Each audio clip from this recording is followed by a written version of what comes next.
Preparation.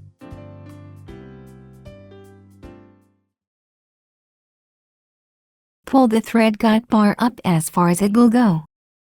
Turn the thread guide bar until it snaps into place. The thread guide bar is placed right above the spool pins.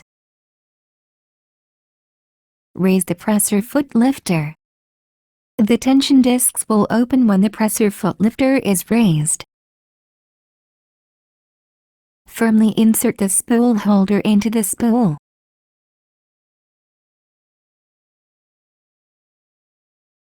Place the spools on the spool pins.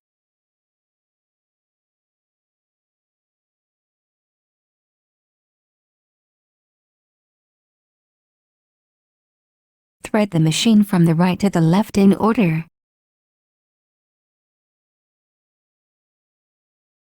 Draw the thread through the thread guide from back to front.